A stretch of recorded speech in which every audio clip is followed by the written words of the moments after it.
So in the past year to 18 months, I think there's been incredible achievements. And you see this everywhere. You see it in terms of 2 new regional alliances have been established, West Africa and Central America. You see it at the national level where there's climate-smart agricultural policies, there's climate-smart agricultural strategies being rolled out.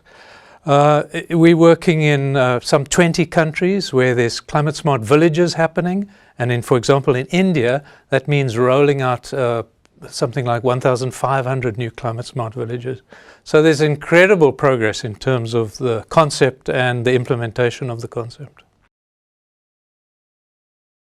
So in some ways, it's a really nice challenge to face.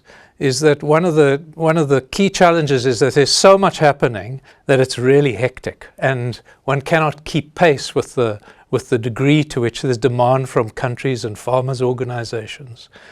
The other challenge I see is a bit of a communication challenge.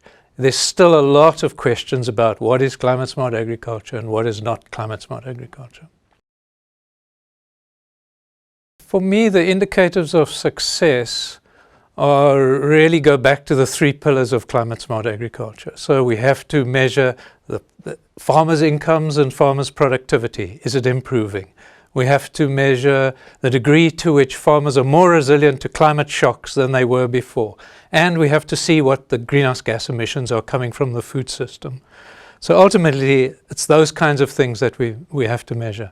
In terms of the membership of GACSA, we want to see members making commitments to a climate-smart world, and we want to track the progress of those members. So my vision goes back to the real 3 pillars of climate-smart agriculture. The ultimate vision is improving things on the ground on productivity, adaptation and mitigation. But part of the vision is also for a much improved and greater outreach in terms of communication as well. And perhaps one of the other things that we really have to work on is how the global alliance links to the various regional and national activities that are happening. I think there's lots of benefits of joining the alliance. So from an institutional perspective of CCAFs, we have started numerous collaborations just through the connections that we make in the meetings or via the webinars that happen. Some of those are really substantial collaborations involving, for example, insurance companies, the Nigerian Ministry of Agriculture.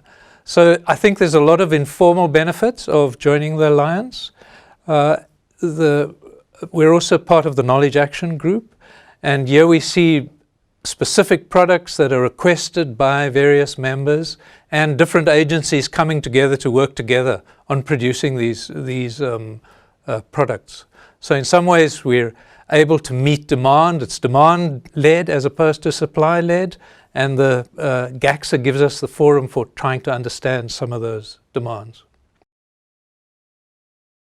I take the example of a particular country like Costa Rica, for example. They get ideas about climate-smart agriculture.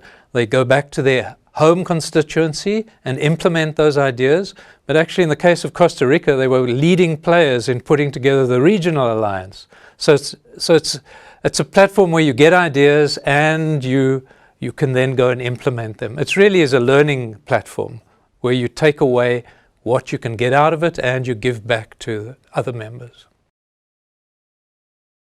We work in many locations with civil society. For example, CARE International. We learn from CARE, they learn from us. They go away and implement, or they put together proposals based on the learning that they've achieved within the alliance. So once again, I think it's for all different members, it's a learning alliance. For me, the ultimate beneficiaries have to be the farmers. Otherwise, there's no point in the Global Alliance.